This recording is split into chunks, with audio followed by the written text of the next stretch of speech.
Coming up, Employment and Labour Minister given additional responsibilities to handle pensions. NDC on COVID-19 funds and how it was spent. We give you the list of electrical appliances the Energy Commission has banned, whether new or home use. Aliko Dangote is still the richest person in Africa for the 12th year in a row. And Davis Mac-Iyalla, the Nigerian-born British gay activist, is no more a chief. We will tell you why. Welcome to Graphic Online's News in Brief.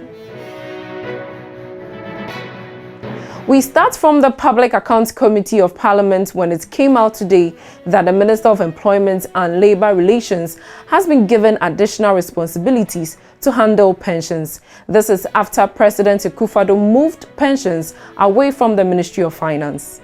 The Labour Sector Minister Ignatius Bafewa made this known when he appeared before the Public Accounts Committee. He explained that the President has designated him as the Minister responsible for pensions with immediate effect. Reading a letter dated January 30th and signed by the President, he read, "Pursuant to Section 2011 of the National Pensions Act, Act 766 as amended, I hereby designate you as the Minister responsible for pensions with immediate effect." That, he said, meant the Minister would be responsible for the National Pensions Regulatory Authority and the Social Security and National Insurance Trust. Pursuant to Section 211 of the National Pensions Act 2008, Act 766 as amended, I hereby designate you as the Minister responsible for pensions with immediate effect, which means you will be responsible for the National Pensions Regulatory Authority, NPRA, and the Social Security and National Insurance Trust, SNIT. I take this opportunity to congratulate you formally on your designation. It is my hope that you will carry out the duties imposed on you under Act 766 diligently, and that you will oversee the successful implementation of its provisions.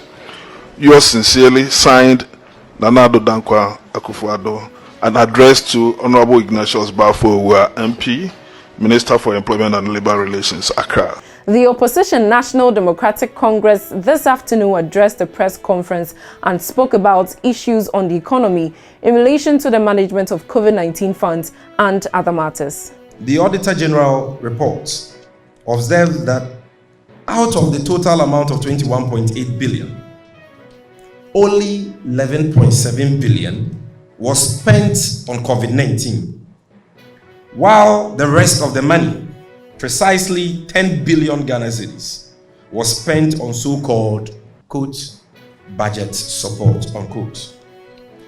This animal called budget support, as we would later realize, was the Akufo-Addo Bawumia government's euphemism for their reckless and wasteful election-driven expenses, which resulted in an unprecedented budget deficit of 15.7% in the year 2020. As part of efforts to prevent Ghana from becoming a dumping ground for some substandard electrical appliances, the Energy Commission has announced a ban on the importation of some new but substandard unused electrical appliances. The Commission in a statement said per its mandate under Act 541, it has caused Parliament to pass 19 laws to regulate the market for electrical appliances and renewable energy projects. The purpose of the new regulations is also to reduce electricity demand and cost, protect the environment, and safeguard the health of citizens from air pollution caused by increased power generation. The list of appliances includes clothes washing machines, industrial fans, rice cookers, computers, set-top boxes, ventilating fans, solar panels, microwave ovens, storage water heaters, renewable energy batteries, public lighting, improved biomass cook stoves, television sets, electrical motors, electric kettles, air conditioners, distribution transformers, and comfort fans. To ensure the effective implementation of the regulations and protect the livelihoods of persons in the electrical appliances and renewable energy product markets, there will be a transitional period of 1 year for the market to adjust.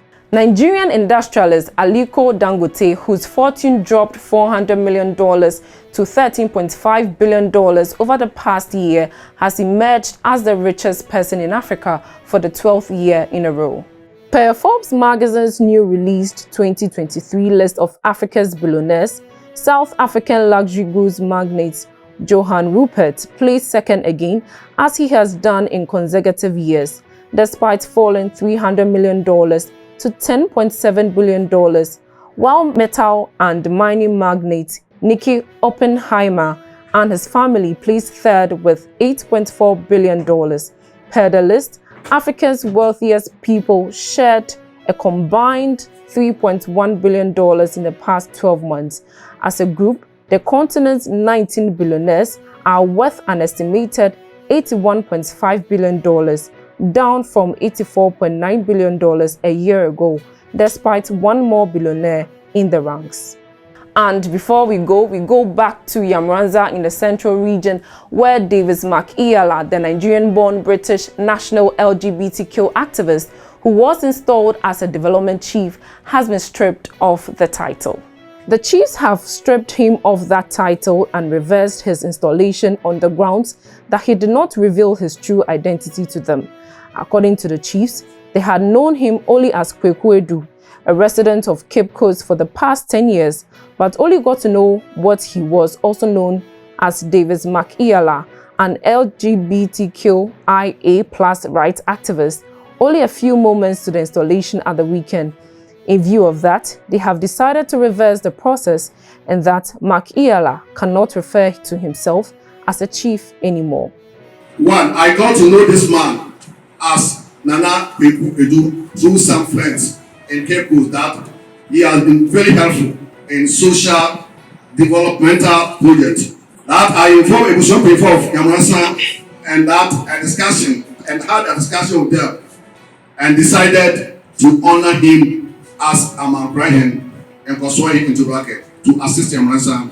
During the process of his installation as a Mac-Iyalla into bracket and persuade him, the information came that Kweku is also known as Mr. Davis Mac-Iyalla and has been supporting LGBTQI+ and its related activities. Immediately this information came to our attention, we called for the whole process of Mr. Mac-Iyalla to be halted. We wish to state that no title has been conferred on him as a Mac-Iyalla of Yamransa. Thank you for watching. For more news, please visit our website graphic.com.gh or follow us on Facebook at Daily Graphic and on YouTube and Twitter at GraphicGH. I am Juliet Echan Safo.